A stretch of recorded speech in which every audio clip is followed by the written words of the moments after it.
admissions, last dates, etc. will be available in the description of this video. We have the link to their Facebook group, their Pagal Guy page, and even their website. So in case you are interested in applying to Goa Institute of Management, please do apply. Please do have a look at those links as well.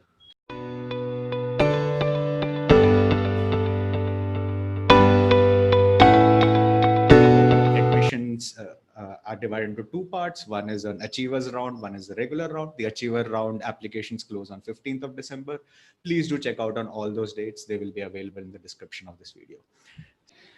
Okay, Jessica, you are in the first year of MBA, right? A lot of people thought multiple times before doing an MBA this year, especially, and you were working also, right? Yes. I mean, like, what gave you the confidence that A, GIM is the right place, and B, this is the right time in the middle of a pandemic when everyone else is rethinking whether to do an MBA or not, that, okay, let me do an MBA. Okay. So I was working as an application developer, and during my work experience there, I realized that upskilling is required in your career. So that is what drove me towards an MBA. So why MBA this year would be, see, as you mentioned, there are a lot of people who lost their jobs and everything. So this would be the right time to upskill so that after 2 years and the situation is better, you have a better opportunity with an upskill on your resume. So that is what drove me to an MBA this year. Okay. Uh, now, there are a lot of people who are thinking, like, they look at the horror stories on LinkedIn, and I mean, whether people like to hide it or not, you will somehow get to know about it as well. I mean, from your peers, from your seniors, etc. Uh, were you scared before you thought, like, okay, should I take up this jump? I mean, what were your concerns, and how did you overcome those concerns? Because that will be very helpful for anyone who's applying to colleges this year, about, like, these are the concerns which I had when I was planning to get into an MBA, and this is the confidence which it gives me. Obviously, as professor said, like, everything has a risk involved in it. I mean, like, no matter how much you calculate, there is a chance that everything goes to bust. But assuming, like, and we are also not too over optimistic saying that everything will be hunky dory and fine. We are not reckless gamblers also. See, we are all playing some amount of calculated taking some amount of calculated risks. So what are the risks that you thought, and how do you think an MBA is going to help you in your career? Okay. So 16th of March was my interview for GIM, and that was the day we had Section 144 imposed on 2 day. So that is like after a period of 10 days or so, that when we got to know that there's going to be a lockdown and situation is going to change. So there were a lot of things that came to my mind, like, now is this going to be, is the course going to be delayed? And how is it going to be, how will they call us to campus, how is the teaching going to be, so will it switch to online mode, and then how are we going to cope up? So these were the questions which were in my mind. And basically, when somebody thinks of an MBA college, peer learning, group projects are something that motivates a student to take up MBA. So how those things will be hampered in an online environment? So these were the things that I came across. Like, these were the challenges that I could think of. So how I could cope up with it, or how I got through with those, would be seniors, spoke to seniors before joining, before making the final decision, because we had quite a lot of time. Even after the lockdown was announced and our admission, we had around 3 to 4 months to decide. So This there year, were a lot of, everyone had a lot of extra time also. I think everything was yeah. delayed by about a month and a half, etc. Yes, yes. So the course was also delayed. So we knew there were going to be challenges as such. So we spoke to seniors, and they were already having online classes, like they had started with their courses. So they told us that, it is not going to be so much of a difference. It's an online platform. You will have problem because you would not know your colleagues, but that is something that you can cope up with once you are on the platform, once you are learning. There are things, these things just uh, dissolve with time somehow. Okay. Okay. So, so a lot of people, when you go to a college, you would like to, as you said, like to know your classmates. You have a roommate who you share all your secrets with, right? And get to hang out with people. I mean, especially in an MBA class, most of the learning happens either over a Maggie or a cup of coffee or a cigarette break, etc. Right? And when you look at all those websites and all those Facebook posts by all your seniors, etc., you see all of them enjoying, etc. Right? So do you miss that? And how have you guys managed to get to know your classmates, or like how how was the initiation like for you guys? Okay. So when we started off, we were skeptical of how our bonding is going to be, but I think that motivated us to take extra initiative to get on more video calls, get to know people better. So we've had a lot of informal sessions where we have just got to know each other. Where are you from, and what is your background been, or discuss something, maybe a TV show that you're watching. You could just discuss that. So there were these small initiatives that we all took even before the course had started. So that got us, through that ice-breaking phase that we would have actually had in college together. So those were the things that we kept doing. And pure learning as such in college right now, what we are doing is like 2 weeks back, we were having our interim exams. So if we were in college, we would all be, sitting together studying and somebody would be teaching us or something like that. So it was the same thing, just that it was on a video call this time. So for us, it has just been a shift of platform from offline to online. Other than that, I think we are coping up pretty well with it. Okay. uh, so you were working for about 2 years time, right? I mean, like 2 years is a pretty decent work experience. It's almost perhaps one of the best times to actually do an MBA as such, right? You would have had some sort of inclination towards a particular specialization, right? Have you reevaluated it, A, because of the COVID situation, and B, after doing an MBA or started doing an MBA? Have you reevaluated it, or like it's still the same, or you are still as confused as you were earlier? For me, it was not a very clear decision, but given a choice, I had two things in mind. First was, going with a core subject, like going with a PGDM core first, so that I can choose my specialization in the second year. That would have been my first preference. Second preference was I was working with an investment bank, that was Bank of New York Mellon. So I had an experience as a application developer, and what I am actually doing BIFS course in GIM Yeah. right now. Yeah. So that is pretty much in line with what I was doing before that. So that was my motivation to choose BIFS. So these two were my priorities. I got one of those, so I was very happy. So that got me here. Secondly, your question that if somebody would rethink their specialization in these cases. So like I said that I had two choices. There are people that who are very focused that I want to get into finance only, and this is my calling, so I'm not. So those people I don't think would have to rethink or anything. They are pretty firm on their decisions. Some people have make decisions depending on the situation and what are the growth opportunities in a particular field. So I think those students would probably rethink their decisions, like specializations now. Okay. Yeah, about that. Okay. So now you mentioned that you are a software developer before, right? Most people, especially from the software background, basically escape to an MBA to get away from the software part. But once the COVID situation came up, right, everyone is now going back to IT and data and all those sort of fields.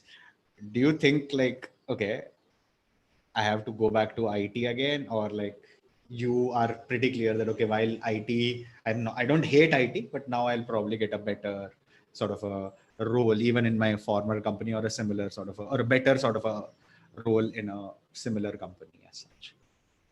Uh, when I took up BIFS, it was very clear to me that any field nowadays that you go into has some sort of coding or technology involved with it. So BIFS also right now it is an up and coming industry. So over here, even in our curriculum, when I went through it, there were certain programming languages mentioned. So I knew I had to work on these, and I have always had an inclination towards programming. So I was not actually looking for an escape from programming. My point of view was that, with my skills in programming, how I can, leverage that and uh, enhance my career in banking or financial services as well. So now there are a lot of subjects in an MBA, especially in the first year, and everything is combined as such, right? Because things have shifted online. I mean, do you find like there are certain types of subjects which you would have preferred? Like, okay, if it was offline, I would have probably learned it better, and vice versa. Because it is online, probably I'm learning it better because I have more resources. It's a more relaxed pace. What has been your experience with online learning? Yeah. So, as you said that, depends from subject to subject. So there are few subjects that, which are theoretical. So be it an online platform or an offline platform, it would be the same. But for something which requires, practical application, being in an offline platform would have been better. That, you have your teacher right in front of you, your friends right next to you. In case you need any help, they are right there to help you or guide you with it. Not that teachers aren't able to help now, but being in an offline platform, learning a practical thing is like a better option. So those are few challenges that we are facing right now. So you are in the first year, and usually what happens in the first year is, besides your learning, there are a lot of societies or clubs Hmm. or groups, interest groups in almost all colleges, right? And each of these groups host an event or call some speakers, etc. Plus, there are certain, admissions towards these groups, some events and contests to get into those groups. Also, there are a lot of traditions which are passed on by seniors, which continue through batches. They're passed on to juniors. So how has been your transition? I mean, how did you guys take over the transition from any of the group members which your seniors were there? When we joined college, there was this thing that our seniors did for us. They all assigned us a buddy. So for an online MBA, I think that was the best thing that they did. Basically, we got to interact with seniors and got to know how actually things in college function. Though even they weren't there in college at that time, but they were able to help us out with things. Regarding the clubs and all, so a lot of events are there, and even how the club traditions are being passed on is we are, daily we have calls with our seniors.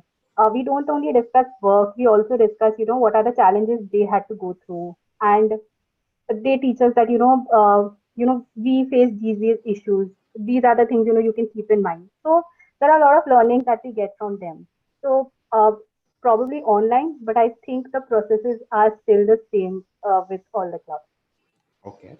Uh, so tell us about how things go up as such. I mean, like, given that, I mean, obviously GIM itself is a on as a residential course, right? But still, you do save some amount of time and effort in terms of getting up early in the morning, taking a shower, walking to or taking a bike to the class from the hostel. All those things, you save some extra time. At least you'll be saving at least half an hour, 45 minutes, etc.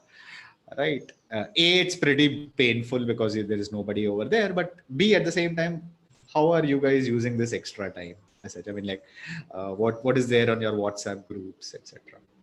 Yeah. So about this extra time, what happens is the usual day, most of our time is screen time, either in front of the laptop or with a phone, continuously interacting with people and taking up calls to do the project. So this usually stretches our day. Like if you would probably go to sleep by 2, you are now sleeping by 3:30 or 4. So that extra time in the morning is utilized by us for our sleep.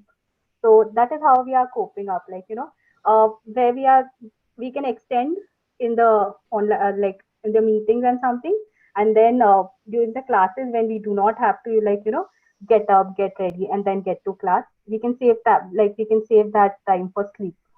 So Okay. that is how we are managing it.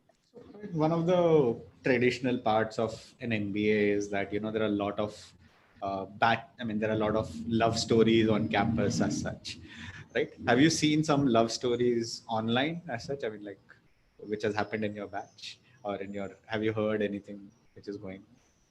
No, not that has not come up till now at least. Okay. So yeah, Okay. not that. Okay. So now you have also spoken quite a bit about with your seniors, etc., and they are going to sit for their placements. You guys are sitting for the summer placements, etc. What is it that are there any concerns, or is like a nervous optimism when it comes to the upcoming placement season as such? Uh, as such, I mean, looking at the response that we are getting for the other batches, like for BFS, it hasn't started yet right now. So looking at the response, concerns are pretty less. But as you mentioned, it's all going to be online now. So an online GD is something we aren't prepared for. So what if our net goes off? So those are some things that that scare us. But overall, I think now that we are managing our classes and one term has gone, I think we'll be able to cope up with online SIP processes as well. Okay. Uh, so another part which happens, especially when you, especially when you go online, is uh, there is l- there is a chance that you might be able to interact with your professors more freely. Like in a class, you know, you might initially be shy. There are 50 odd people in my class. Hmm. Should I stand up, or if I am the only one to ask a question, some people might feel that, okay, even though it's a learning process, nobody wants to be proven wrong, or nobody wants to feel stupid, or any of those things. Do you think that people are actually coming up, they are more open to asking questions, participate in class, because it's an online sort of a course? There is some amount of security because of the distance as such. Uh, I would say, um, okay, maybe, yeah, few people would actually think like that, now that is it's an online platform. Not a lot of people would, think like, why did this person ask such a question or something? But also from the faculty side, there are a lot of activities that they undertake, which help us increase our class participation. There are spot quizzes, there are activities that we do in breakout rooms, then there are case studies, debates. We're having online debates as well. So the amount of activities that are being planned for us so that we are not missing out on anything motivates us even more. So Okay. Now, almost all colleges were given a Coursera free, I mean, set of courses, etc. hmm. So, what were the courses that you guys took up, or you and your group took up on that Coursera subscription? Which was that? uh, Not a lot of courses that we took up because as far as BIFS syllabus goes, we have a pretty compact routine. We have courses that are in technology as well, in finance as well, communication and other aspects of management. So we didn't require courses online as such, but we made use of all the online libraries that were provided to us. Mhm. So video lectures were there. Even our class recordings are uploaded online. So if we miss anything, we can go through those as well.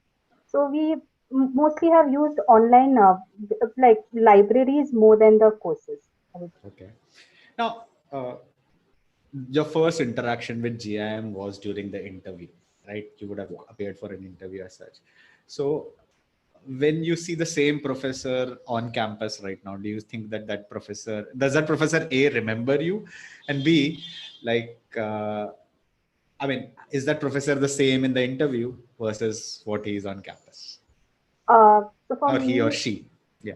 yeah, for me, it's a different case. So the professors who interviewed me have actually not taught me till now. Okay. So I have no idea if they would recollect me or Okay. not. Yeah. Okay. Now, the interview seasons will come up after CAT and XAT exams are going on. So, as a student who has cracked the interview and is now studying in GIM, what are the key tips that you would like to give for students who are preparing for that? I mean, like, any particular things which you would tell students, like, okay, this is something which GIM focuses on, at least something which stands out from your interview. for preparing, I mean, for students who will be preparing for these interviews? Uh, so GIM basically focuses on the overall profile of a student. So right from your 10th till your 12th, and if you have worked it, everything has a weightage and everything is weighed accordingly. So during my interview, what helped me was that you should have an overall knowledge of current scenario. You should know your GK well. So things like that helped me in my interview. Not being from a finance background and going for a finance specialization interview, I was pretty scared that, what if somebody asks me a question I'm not aware about. So, those were the things that I was worried about. But then the professors were pretty, calm, and they understood what my understanding of the subject is and where I come from. So my questions were also framed in a way that, they did not require a deep understanding of finance. So I would say you should know your subjects well, what you've done well, and your current scenario well. That would help you. Now, one of the other things which a lot of people, especially when they come to an MBA, is that they do some sort of background preparation. They will attend some courses, they will take up some online, or they will do internships. In a normal year, they will probably travel, take a break before they join a college. You guys did not have the option of doing it, but you would have still done some sort of background work before you joined the course, right? So, from your experience, tell me a couple of things which surprised you, a from the positive side and surprised you from the negative side. Let's start with the Uh, positives first. okay. So my background work was actually I had taken a year gap after my work and during the MBA. So I had done few internships in marketing and taken a few finance courses. So what positives were that what I learned in those internships and the online courses was not as much as how you can learn from your professors, because I think they teach you better they have a better understanding of what a student is looking for. Can you give us So one example about it? Right? one example would be, suppose you are doing an online course. Firstly, it's not interactive. So if I have a question, I would probably have to mail the professor. But in an online interactive class, you can immediately ask your professor. So that is a given advantage that, even if it is online, but you have the facility to ask your teacher whatever you have. So those are the positives. I think negatives, not really anything that I came across. They were Okay. all nice. Okay. So again, given that, okay, let me try to push in a negative as such if it is possible. So there is a lot of things, there are a lot of times people think that on an online class, because of the distance and because it's a one-to-many online class, right? There is a chance that the student does not have enough motivation to attend the class. I'm not talking about the first 5, 6, 7 lectures, but the fact is, after a point of time, a student motivation also drops. And especially when he knows that, I can switch off the camera, I can sit in the class. It's just a class, right? I mean, like you might Yeah. actually be browsing. I mean, people might not be doing the same thing in a physical class. They will not be going through their phones or watching something else or speaking to somebody. But because it's an online sort of a setup, nobody is watching you. And when nobody is watching you, and these bad habits actually come out. So have you guys experienced something like that? So yeah, obviously you cannot have the same attention span or the concentration span for throughout the term. There would be some lectures that you do not feel like paying full attention or doing something else. So yeah, there would be students who would be doing that, but for them the additional facility of recorded lectures, because before exams all of us have to study. That that thing's still there. So we could look at the recordings. So I think from a college perspective, GIM has done the best that they could for us. Also, I mentioned that there are breakout rooms for doing activities. So all these things motivate us, even though we are not on campus. But these small activities that keep happening in classes, like debates. I could never imagine an online debate being conducted, because it can be a chaos. Everybody just unmutes and starts speaking. What will happen? But it was conducted in such a good way in college that it just gets us all motivated to attend classes. Okay. All right, Jessica, I'll uh, stop with this. Thank you very much for coming here, sparing your time from your classes and speaking with us. Guys, in case you are interested in any of the GIM's programs, all the links will be available in the description of this video. In case you like this video, please do share it with your friends. Please subscribe to our channel.